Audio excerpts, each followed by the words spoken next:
So I will never accept that racist command to go back to your own country, because I come from here. I belong here.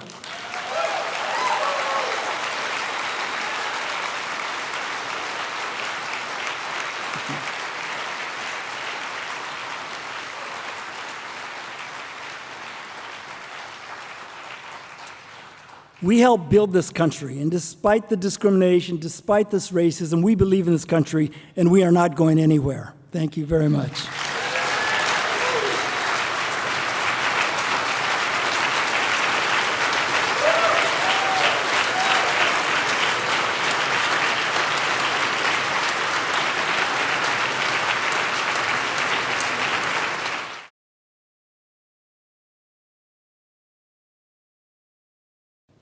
As president of the American Bar Association, I am asked all the time about what my favorite part of the job is. And it's hard to pinpoint a single thing, but I think my favorite response is to note my complete pride and joy in witnessing principled lawyers who work diligently to improve our profession, our justice system, and our country. I am proud to be part of a profession that stands up for equal justice for all, protects judicial independence, and fights for a vibrant, diverse legal profession around the world and at home. I've been privileged to see volunteers and staff helping asylum seekers at the border and assisting victims of natural disasters around the country. Been humbled to witness the lengths lawyers have gone to help their colleagues suffering from addiction, depression, and other forms of mental illness. I was especially proud when the American Bar Association and state and local bar associations spoke out in defense of a free press for Law Day, and when the ABA teamed with the Clooney Foundation for Justice to create Trial Watch to monitor and shine a light on trials around the world where human rights violations are a concern. I believe we are seeing a renaissance of appreciation for justice and the role lawyers play to preserve our liberties. And I am grateful that the American Bar Association is reinvigorating itself as a membership organization that educates, that connects, and that inspires all lawyers. We stand for our principles, and because of the ABA, we do not stand alone. It is now my honor to introduce the recipient of the 2019 ABA Medal. The ABA Medal is the highest award presented by our association. It is given only in years when our Board of Governors determines a nominee has provided exceptional and distinguished service to the law and the legal profession. Today's recipient, Dale Minami, joins legendary justices of the United States Supreme Court, including Oliver Wendell Holmes, Felix Frankfurter, Thurgood Marshall, William J. Brennan Jr., Sandra Day O'Connor, Anthony Kennedy, and Ruth Bader Ginsburg. Other recipients have included Watergate Special Prosecutor Leon Jaworski, human rights activist Father Robert Drinan, and other prominent attorneys. Dale Minami has devoted a lifetime to breaking down stereotypes and advocating for Asian Pacific Americans. His work in overturning the Supreme Court's Korematsu decision is legal legend, but it is just one of many instances in his career where he has fought for the protection of the rights of people who have faced discrimination. His determination and commitment to the rule of law has resulted in countless people receiving justice. Mr. Minami was key in obtaining judicial recognition that the evacuation and incarceration of more than 100,000 Japanese Americans during World War II was unjust and illegal. Although the Supreme Court in 1944 upheld the constitutionality of the internment in Korematsu versus United States, Minami and his team successfully challenged that ruling 40 years later. In 2017, Minami, representing the adult children of Fred Korematsu, filed an amicus brief in the United States Supreme Court to review the government's travel ban, which resulted in the court's explicit repudiation of the 1944 Korematsu decision in its review of Trump versus Hawaii. Minami's dedication to civil rights extends far beyond the Korematsu victory. Early in his career, he served as lead counsel in numerous landmark cases involving the rights of Asian Pacific Americans. Chan versus Scott, a class action lawsuit against the San Francisco Police Department to enjoin the unconstitutional arrests and detention of young Asian Americans. United Filipinos for Affirmative Action versus California Blue Shield, the first class action employment lawsuit brought by Asian Pacific Americans on behalf of Asian Pacific Americans. Spokane JACL versus Washington State University, a class action on behalf of Asian Pacific Americans to establish an Asian American Studies program at Washington State University. And Nakanishi versus UCLA, a successful claim for unfair denial of tenure after several hearings and widespread publicity over discrimination in academia. Mr. Minami worked with others in the Asian community to form some of the organizations that are still powerhouses for Asian civil rights. He was a co-founder of the Asian Law Caucus, the first community interest law firm serving Asian Pacific Americans in this country, a co-founder of the Asian American Bar Association of the Greater Bay Area, the first Asian American Bar Association in the United States, an original incorporator of the Asian American Legal Defense and Education Fund, the Asian Pacific Bar of California, and the Coalition of Asian Pacific Americans, one of the nation's first political action committees focused on Asian American candidates and issues. Mr. Minami has also been involved in the judicial appointment process and in establishing or influencing public policy and legislation. President Bill Clinton appointed him as chair of the Civil Liberties Public Education Fund in 1996. He has served as a member of the four California Fair Employment and Housing Commission and as chair of the California Attorney General's Asian Pacific Advisory Committee, advising the state's Attorney General on key issues. He has also served as a commissioner on the State Bar's Commission on Judicial Nominees Evaluation and on Senator Barbara Boxer's Judicial Screening Committee, which made recommendations for federal judicial appointments. Mr. Minami received a BA in Political Science from the University of Southern California and his JD from University of California, Berkeley Bolt Hall School of Law. It is my honor and my privilege, on behalf of the American Bar Association, to present the 2019 ABA Medal to Dale Minami.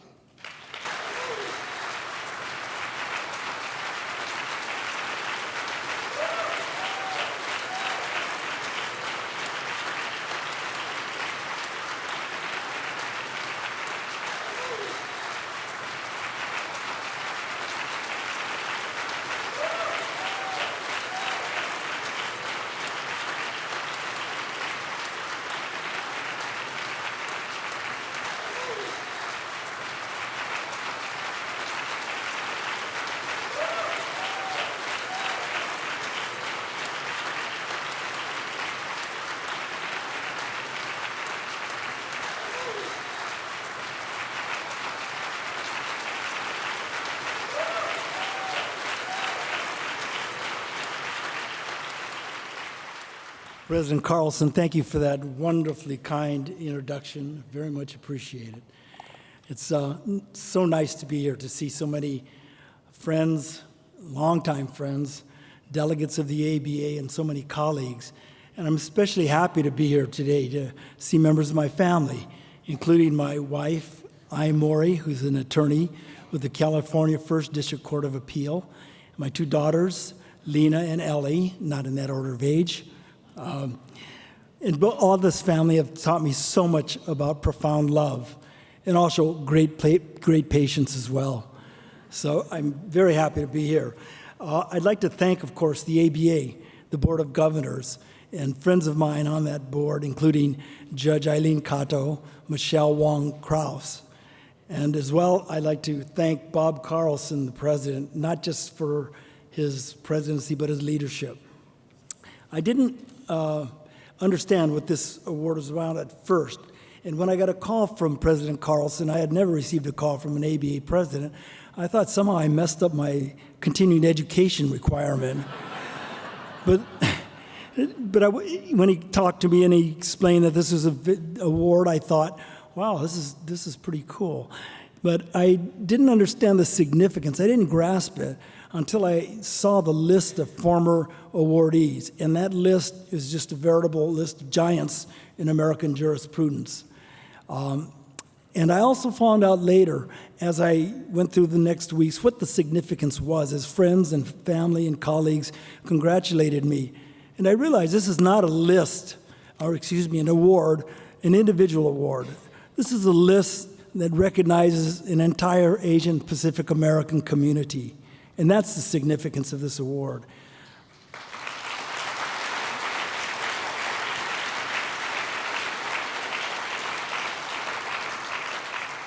Because we've been very invisible bystanders in the American consciousness. The race issues are black and white, and rarely do Asian Americans get noted, although Latinos now do get recognized. So this type of recognition is very, very important for us. So we're not invisible anymore. As you could look around, we are certainly not invisible. My grandparents immigrated from the southern Japan in the 1900s. They came here like a lot of immigrants, seeking a better life, seeking opportunities for their children. But they faced a wall of laws, denying them the chance to be citizens, denying them from certain occupations. They couldn't own land, they couldn't intermarry. And they came at a time just after the first Exclusion Act against an ethnic minority, which was the Chinese Americans, was enacted in 1882. And they came just before the second immigration ban occurred against Asians and Japanese in 1924. My parents were born here. They're second generation. They're called Nisei, and they were thoroughly Americanized. They were on their path to the American dream until World War II happened. And it was really, their lives were crudely interrupted by the incarceration of 120,000 of Japanese Americans, which included our family, our friend, my then one-year-old brother, whom I forgot to mention earlier, who is here today, and I'm talking about him later, though. But they were then sent to these nether reaches of this country. But before they went, they had to live in the filthy horse stalls of Santa Anita Racetrack. And it was the only time I saw my mother cry when she recounted that terrible experience of having to live under those conditions. They were transported then across the country to the swamplands of Rohrer, Arkansas, where they lived with indefinite confinement in dismal conditions as well. But I think the greatest damage was the humiliation and the degrading of their citizenship, just like one of the greatest deprivations was their loss of citizenship. The Japanese Americans, 2/3 of them were American citizens. They were denied any due process rights. They did not have a right to an attorney. They did not have a right to trial. They did not have the right to notice of their charges. And so they were sent without any of these constitutional liberties, even though most of them were citizens. Their crime was racial ancestry. The justification was military necessity. They returned home to Los Angeles to rebuild their shattered lives, and they were deeply, deeply shamed. They never talked about these experiences to their children. My father became a gardener. It was the only job he could get at the time. I was born at a Japanese hospital, and they called it that in East Los Angeles because only Japanese is the only hospital that admitted Japanese doctors. And we lived in a garage for 8 months with another family because we couldn't get into our home. I was the third of 3 boys, and the older son, Dr. Roland Minami, became a dentist. Then he became a doctor, and we were very happy when he finished his education. But he was one of the kindest persons I've ever known, and he taught me how to think. He taught me how to be curious about so many things. My second brother, Neil, became a coach and a teacher, and he kicked my butt regularly, although a lot of people thought I deserved it. I'm not sure about that. But each dutifully got married, dutifully had 2 children, a boy and a girl. But the third son was not quite so dutiful. He broke things, he argued with everybody, he ran away a lot, usually just around the corner. But with the advantage of maturity, hindsight, and introspection, I realized that those minor acts of rebellion were not my fault. I was predisposed genetically and environmentally to act that way. But that rebelliousness may be the source of my interest in the civil rights movements, the movement in the 50s that I used to see on TV. And I saw these water cannons aimed at African-American demonstrators. I saw dogs sicked on these peaceful protesters who were simply trying to get a bite to eat. And that same type of imagery brought to mind the 1965 Watts riots. They call it South Central now, but in 1965, it seemed like half of LA was burning down out of black rage for protesting inequality. And those events, those images made a huge impression on me, and I carry those with me today. I guess being a little bit insubordinate or rebellious, I chose the most rebellious law school I could find. So I decided to go to UC Berkeley. And virtually the same, when I walked on campus, another rebellion occurred. It was the Third World Strike that is being celebrated this year as an anniversary. And it was a movement by students at San Francisco State that went to Berkeley, then went across the country to challenge the non-white narrative of people of color being bystanders, supernumeraries in the entire history of this country.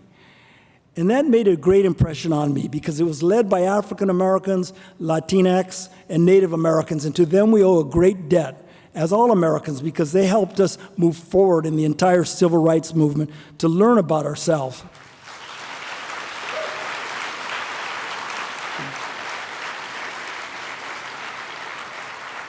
To be inspired like I was to demand equal rights, to stand up and speak out against injustice. And while I was in law school, I read Korematsu versus the United States, Hirabayashi versus the United States, and Yasui, the United States versus the United States. 3 men who challenged the military order, singling out Japanese Americans.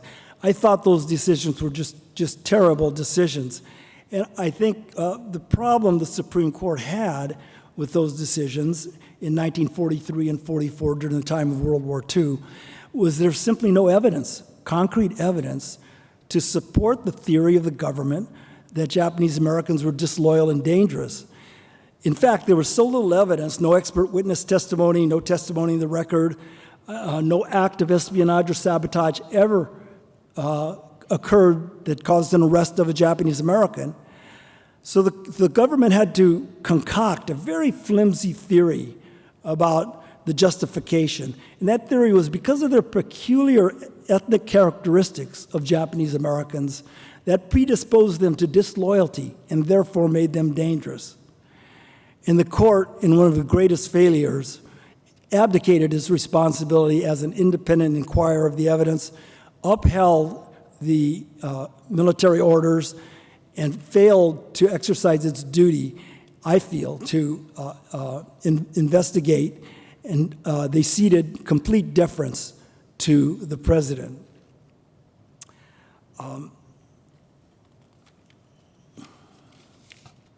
After law school, I helped start the Asian Law Caucus, which still exists today, and our mission was to empower the Asian Pacific American community to use the law as a sword and a shield to do so. It was a nonprofit community interest law firm.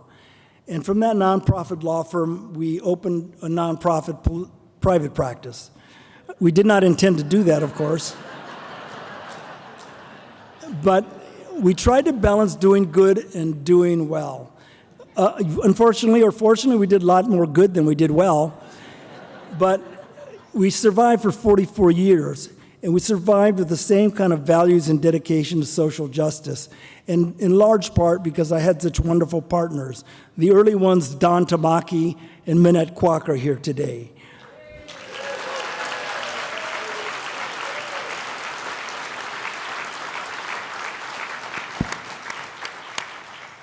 The newer partners, Mark Fong, Sean Tamura Sato, Olivia Lee, our associates are here, along with our administrators, Gail Lang, who's amazing, and Sheila Naratam, who's been with us a long time.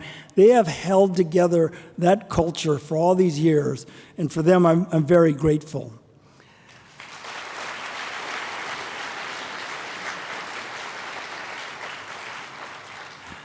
In 1982, Korematsu came back to us, the case and the man. A professor and a lawyer discovered evidence that the government had altered, suppressed, and destroyed critical evidence in the Hirabayashi, Korematsu, and Yasui cases, which contradicted the government's claim of disloyalty and danger. And he called me up and said, I'd like to reopen these cases. And I thought, well, are these guys still alive? And of course, he said they were. I found them in a phone book, which I had to explain earlier in another panel what a phone book was to some of these folks. And he's here today. The person who found that evidence became part of our legal team, Peter Irons.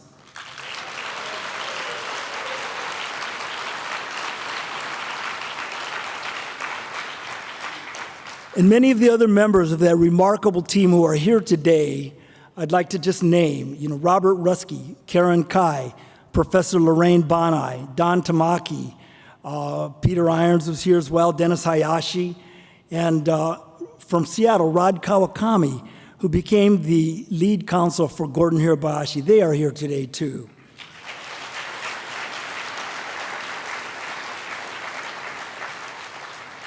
So we arranged a meeting with Fred Korematsu, a famous name on a famous case, and we thought we were very intimidated, and it's daunting to, that we're going to meet Fred Korematsu. It's like meeting Penoyer or Neff, and coming in here and you think, whoa, I remember that case, the first one I ever read in civil procedure, 1880-something it was, I guess.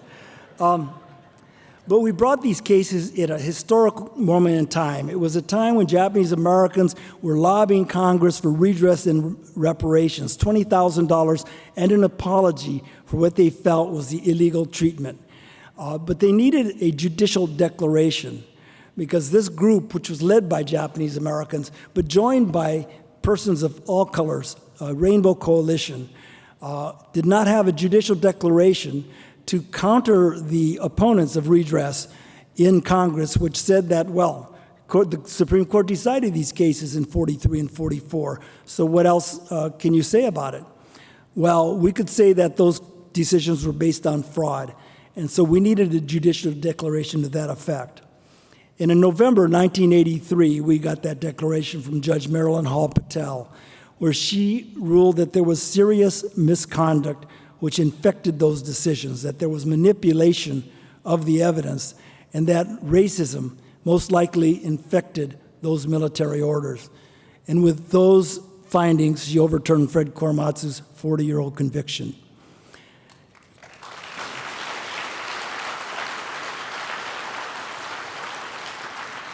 Minoru Yasui and Gordon Hirabayashi had their convictions overturned as well, but Gordon had to go to the Ninth Circuit to get his relief.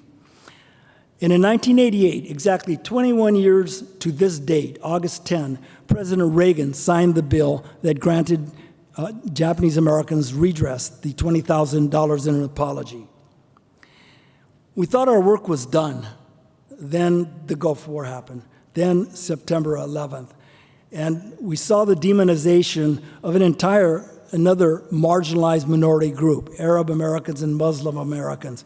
It was an echo of history. And we saw these striking similarities that made us feel that we needed to speak out. We saw religious profiling, hate crimes, slurs, stereotypes. We saw the calls for mass incarceration of this disempowered group, and then finally the call for an immigration ban. So we reassembled our legal teams, and we started a campaign called Stop Repeating History to remind this country about the terrible mistake it made when it incarcerated Japanese Americans, when it did an immigration ban for Chinese. And we felt that we needed to inform the court, the public and the courts, that this kind of things should not happen again. We, as Asian Pacific American, had been there before. So it was kind of a project that we felt that we absolutely had to do as Americans. But then the Supreme Court decides Trump versus Hawaii and upholds the immigration ban. It repeats history and ignores the blatant racist comments made underlying those immigration bans. It ignores and fails to explore any kind of concrete justification for this, and instead it makes the same mistake that Korematsu was made, and that is the complete deference to the President of the United States.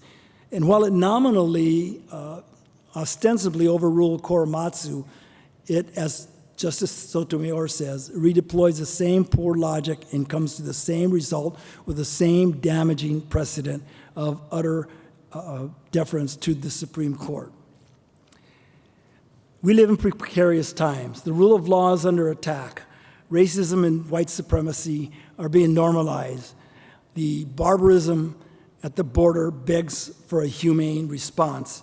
We see the disparagement of our judicial system. We see attacks against a free press, attacks against our electoral system, and these anti-immigration dog whistles.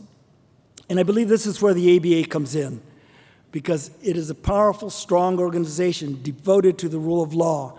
It can speak out, as it has been doing, and I'm very proud of Bob Carlson's statement about the barbarism at this border. And it has been speaking out and will continue. I hope it continues to speak out because it has the power to affect the change that we need to, at least changing attitudes. And it has the power to help us move forward on social justice issues, just as it did when it supported Japanese American redress years ago. My grandparents suffered discrimination. My parents were put in prisons, but they never lost faith in this country.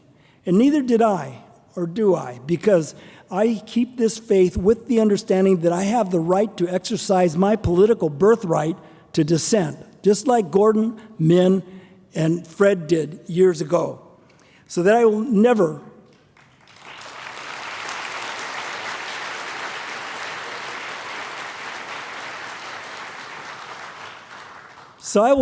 accept that racist command to go back to your own country, because I come from here. I belong here.